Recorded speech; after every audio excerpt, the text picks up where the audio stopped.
I can. We're live. Hello, everyone.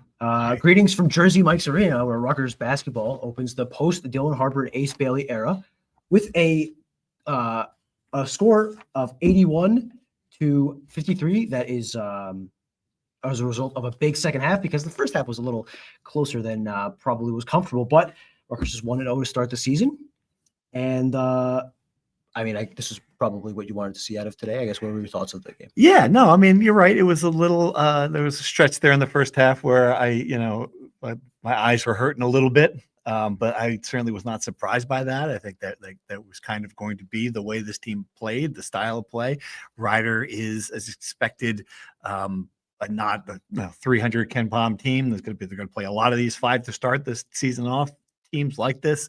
So the competition was not great, but you're looking for some things from this team. You're looking for defensive intensity. You're looking for rebounding, which Steve Pikiell was not happy with, which is interesting. And you're looking to see which players are going to step up. If there's going to be someone who's going to take, that mantle of scoring, someone who's going to kind of take the lead. Got a couple candidates, at least for that. Yeah, I mean, if there are positives to take from here if you want. You guys can leave your questions and comments in the comment section of this live video. We'll pull them up as we talk. I think I don't blame Steve Pikiell for being upset with the rebounding, because Ryder had 21 offensive rebounds on 47 missed shots, which is almost 50%. And they only had 19 second chance points because they stink. Ryder was 2 for 20 from 3. So let's keep this in mind that they missed a lot. They missed a lot of shots. So they got some of that was long rebounds. It was just, one of those weird games. Right. Well, that's the other side of the coin, right? They missed 18 of their 23-point shots. So I can understand why he's not exactly happy with the rebounding and the defense. The score is probably a little friendly for that. And it was probably a little too generous for the offense as well.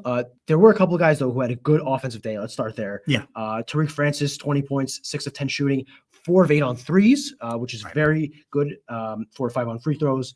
I was pretty impressed with him. I was surprised he was in the starting lineup, but he showed why he earned that trust. And I thought that was a really good start for his Rutgers career. No question. Yes. And I wasn't surprised once I watched a little bit of the game. Certainly, I thought their best player is plus 30. I know plus minus kind of a stat that's been out of favor, but Steve Pikiell brought it up, and I understand.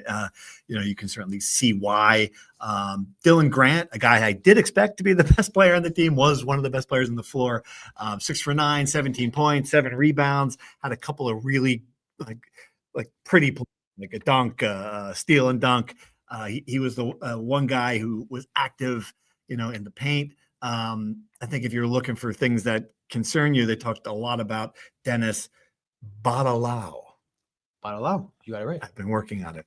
1 for 12 from the floor, and then 1 for 6 from 3. They thought he was going to be their best 3-point shooter. He had a lot of open looks, missed them. Okay, so that happens. We'll see if that's an aberration or if it's something sign that things to come.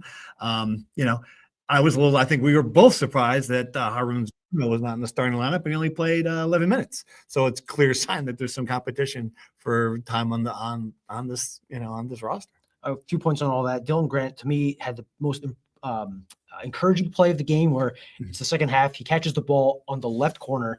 Last year, he's going to take that shot. He's going to shoot a 3, even if it's a good shot or not. This time he dribbles between 2 defenders, gets open in the lane, and dunks it.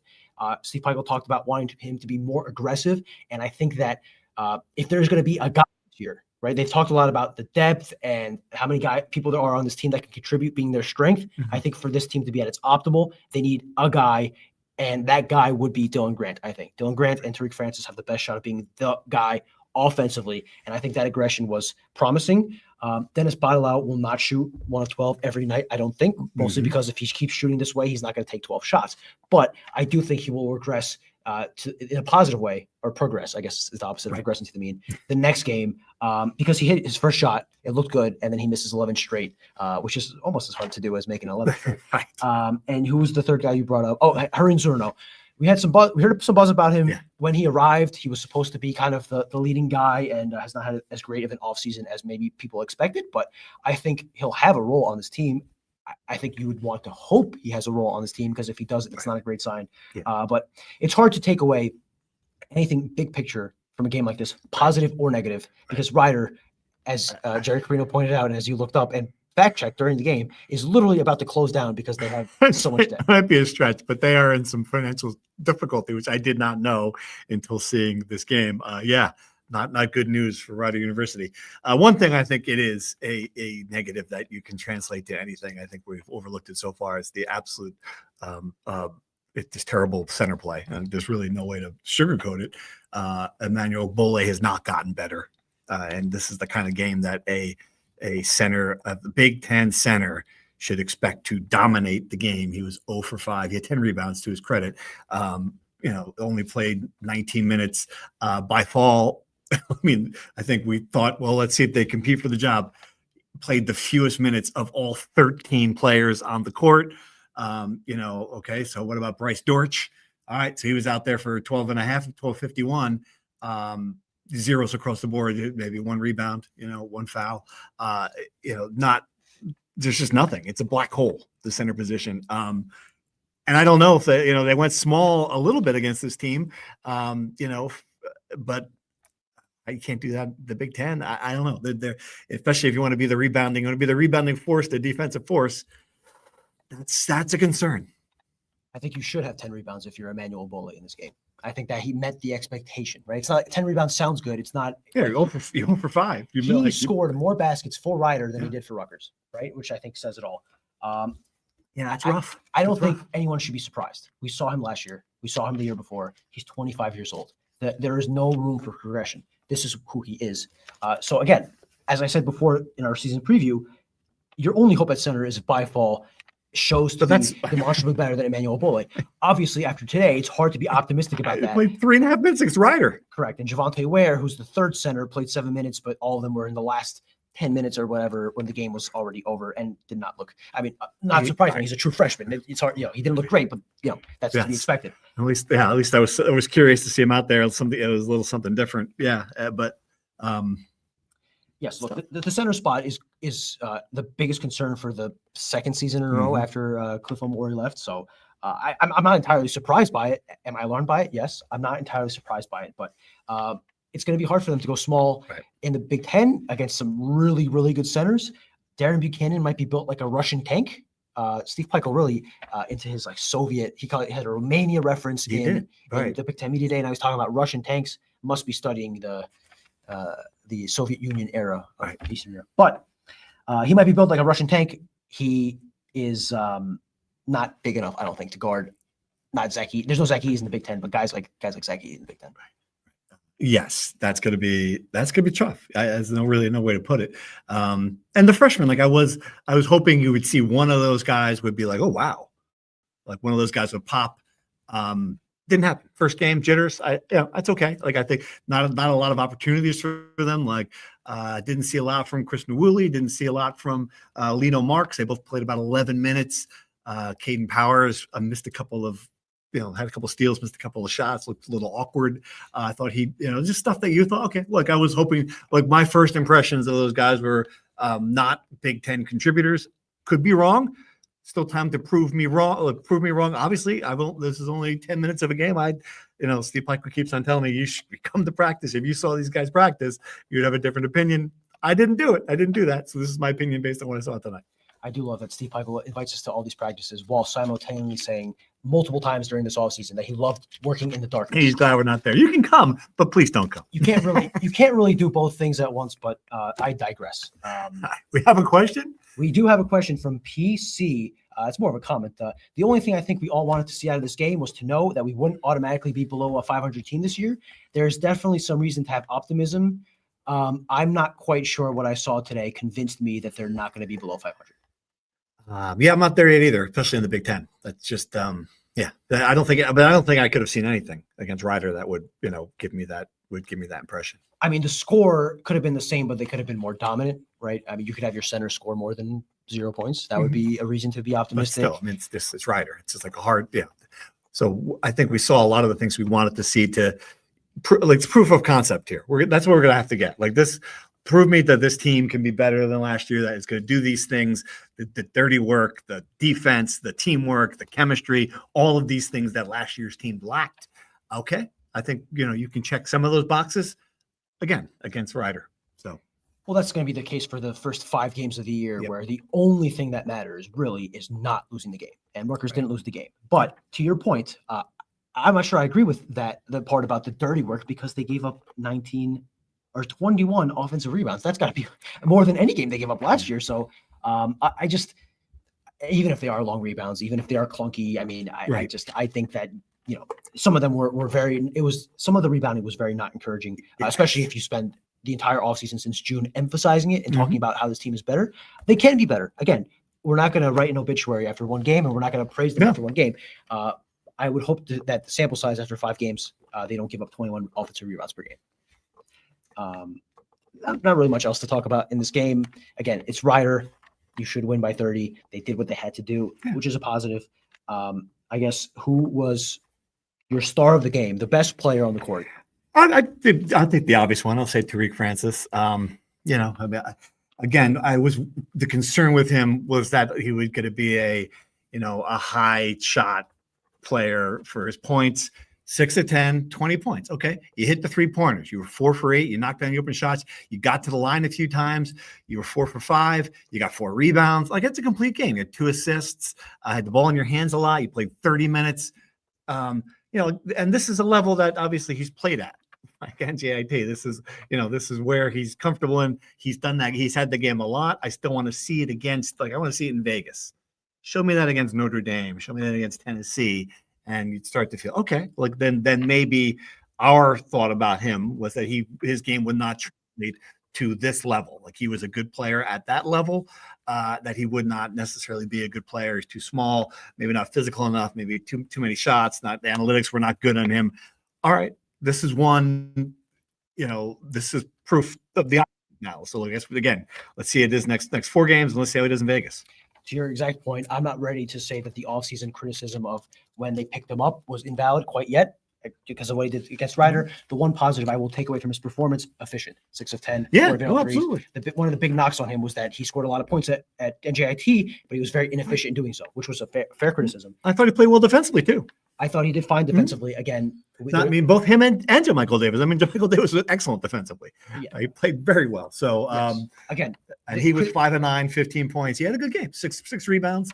JaMychal Davis had a good game handling the ball, had a good game defensively. Again, Ryder had a kid named Kristupas Kezipizinkis, a Lithuanian kid whose name I can't pronounce, who I'm not quite sure how many Division I teams he would start at, and he played 16 minutes. So don't ask me to repeat the pronunciation.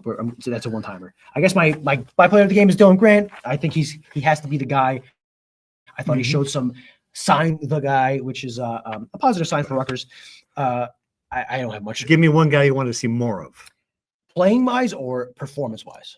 Playing-wise. Who's the one guy I like? Yeah, would have liked to seen blank. Sure. I will take this opportunity to also bring up a question from our Discord. If we think that Darren Buchanan can translate to Big Ten play, I think blanket statement for the entire roster, nothing of what happened today can we say yes or no it translates to Big Ten play. What I will say is I would have liked to see more out of Darren Buchanan. Give you my answer to that question too. I'd like to see more out of him. He had a nice second half. He poured on some points, the last 12 or so minutes, and showed some signs, some physicality getting to the rim. That's a good question here from Kevin Fine. Clicking the show. Oh, how about that? There you go. Of the limited minute players, who are you curious to see more from in the next 4 games? All right, we mentioned limited 16 minutes though, so he didn't play a lot. I want to see more from him. I mean, I think we can't be done with by fall after 1 game. We have to. It's the only other option. We know what Ebola is. I think you have to see more from him. They've had now 6 months to figure that out. That would be another one that let's see what he does. But he looks lost. I think you in one of these games where you just dominate a team like you did today, you got to throw Byfall on the court, sink or swim, right? Like, you're not going to lose a game against the Ryder because of Byfall, unless the game is at a point where it's 4 minutes left and you're only up by 5 and it's uncomfortable. Otherwise, I think you got to play the guy 20 minutes just to know what you have. He was -4 in 3 minutes and a 30-point win. That's tough. It's not encouraging, but I mean, he plays 3 minutes and 27 seconds. That's a 4 trillion, 4 minutes, 0 stats. But that means he didn't foul, which is encouraging because we've heard all offseason that him and Obole are going to commit a ton of fouls. Obole got called for 1 and drew 3 fouls. I mean, that's a positive if you want to look at center. And I want to see more really quickly of Chris Dooley. and Harun Zerno, who played 12 minutes and 11 minutes respectively. I don't think that their usage was exactly wrong tonight, but I would like to see more of them just to know what Rutgers have. Yeah, one more. So the good question. Better than you thought, or exactly what you thought? Better than I thought. How's that sound? I thought I will say it was better than I thought. Certainly early on, I thought it was exactly what I thought early on. It got better, and it's because of that. It's because of the couple of guys we mentioned. It's because Tariq Francis was better than I thought, and I thought, I think there's some pieces there that you could see the potential. You can see, all right, yeah, that's the way to put it. Exactly what I thought. This is exactly exactly what I thought. Because again, the first half was probably not. It was worse than I thought they would be, but that was closer to what I thought this would be. And the second half was encouraging, but again, when you're up 20 points with 15 minutes to go against Ryder and they're exhausted, all their players, they have probably 8 players. They played 30 something minutes, right? They were exhausted and the game was over. So I am excited to have at the end of these 5 tomato can games, a decent sample size against similar opponents to kind of analyze and look at how they're looking up against heading into Vegas. Again, the best thing I can say about this game is they didn't lose. There you go. Absolutely. Oh, that thing I said, Kevin Bannon was in the house. How do you like that? A little throwback to the yes, looking good behind the. I wonder if people notice that sitting behind the Ryder bench. I covered this team. I wasn't around, obviously, for the Kevin Bannon era. You weren't alive for the Kevin Bannon. I was alive. I was probably 3 years old when he got fired for the naked free throw scandal. But I did not recognize him. I would not have known if you and Jerry Carino did not point him out. But interesting. I would love to hear what he thinks about where the program is. I'm gonna ask him. You'll find him somewhere. I will. Otherwise, I guess we have no more questions unless someone wants to drop in a last second question in here. Do you have any final thoughts, Steve, for it? No, I don't. And it's the crowd was pretty good for 6 o'clock. Clearly the fan base hasn't given up on them. I think that's clear. It's just kind of a different vibe. I'm a big picture thing, like coming out. There's so much energy before the first Dylan and Ace game. The first Dylan game, I guess Ace wasn't in the. I'm thinking about that. So much energy before that game. Like even the video presentation was different. Everything was very subdued. I think it's exactly the way Steve Pikiell liked it. He said he didn't like the way it played. I think he's got their attention. Okay, there you go. This is check the first box. I agree. Really quickly, I'm going to ask you the starting 5 one by one. Ask for a grade on how they played, and if you have a comment, keep it to one sentence. Let's do it. Wrap this up here. All right, let's start with Dylan Grant. Dylan Grant, I give him a B+ because I grade him pretty high, and I like the way he exploded to the basket. I'll give him an A. I thought he kind of started off a little slow, but showed some encouraging signs in the second half. So I'll give him an A. Dennis Badalo. I'm going to give him a B, and I know he did not shoot well, but I did think he was pretty active around the basket and did little things well. See the pass okay? I'll give him a C. I think you can't give him a passing grade with 1 of 12 shooting, but I agree with you that I didn't think his defense was particularly bad, which was a concern of mine, and I thought he did all the other things besides scoring. 7 rebounds, yep. How many assists did he have? I didn't even see.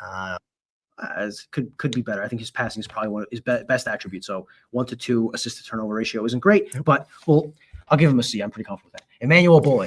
D because he got 10 rebounds. Yeah. If he didn't get the 10 rebounds, I think it'd be a big fat F, especially considering the opponent. Tariq Francis. A. I think we talked about him already. Yeah. Give him an A. I think it's hard to ask for more of him. Jermichael Davis. A as well. I thought he played, but again, handled the ball the entire game, played well defensively, 15 points. That's what you want from him. I give him an A, and I think turnovers. The intangible of he seems to be comfortable in this taking on a bigger role this year. Yeah, and leadership too. I think you could see some from him in a way that this team's going to need someone like that. And he talked about it after the game. He's kind of funny, man, I feel like I've been here forever. Kind of like you have, based on college basketball right now, you have been forever. Let me tell you something, kid. Back in the day, we had guys here who were literally here forever, like 5 years. These Caleb McConnell and some of these dudes. So he's following a similar path in that he's been 2 years here, and he started a little bit of his freshman year, but that was kind of out of necessity. Last year, he played obviously a backseat role to the Stars and his best friend Ace Bailey, and now he's here. He's put in his time, he's paid his dues, and now he's a starting point guard, at least for now, of a Big Ten team. And I think he's relishing the opportunity, and he thinks that it's something he's earned. And so far, I think he's proving that right. Anybody else that we didn't grade that you want to give a specific grade to either way? No. I mean, Steve Michael. I guess Steve Michael a grade. That's an excellent point. I'd give him a B plus. You know, they won the game handily. He played 13 guys, essentially everyone on the roster that he could play. I thought, you know, maybe a little less of the starters. Freak Francis, did he have to play 30 minutes? Did Joe Michael have to play 28 minutes? Maybe give Lino Mark and maybe Caden Powers more time on the ball. But otherwise, I mean, we're nitpicking here. I thought. Yeah. I'm going to give him a B just because I wanted more like Russian imagery. I needed some more quotes about you know, Eastern European things to make that really what we needed. You just didn't give me enough of that. I hope he goes through the entire republic. What did we come up with? That Badalau is leading the nation in Abe lives. Abe believes that was according to Wikipedia what the halo over his A's are, which were on the jerseys. Circle. Yeah. What'd you think of the jerseys? Understated like everything else. Very, very basic. A little hard to read the Rutgers from the press box, I gotta say. The font was a little hard to read, but I'm not a big uniform guy, so I'm not. Ooh, not gonna like my story tomorrow then. Oh, what a tease. Got a story? Yeah, so we got a story on uniforms tomorrow. I'm very excited. I'm very excited to read your inbox. I'm not gonna read your inbox, but you hear about your inbox because I think it'll be a story that people are gonna have a little fun with. Maybe we'll see. That's it. So unless you guys have something else in the next 5 seconds, we are done. Signing out from Jersey Mike's Arena, the first of 31 games this year. We will try to do a live stream after every game. Hopefully, a lot of you guys participate and ask questions. I'll be solo for most of them. Steve is making back. I kid. I'll be back eventually. Rutgers is going to have to win a lot of games to get Steve Pulley back in the building. But we'll try to be as active as we can this year. And the more active you guys are with us, we would appreciate it. So for Steve Pulley, I'm Brian Fonseca. This is the Rutgers Rant, and we'll see you on Monday.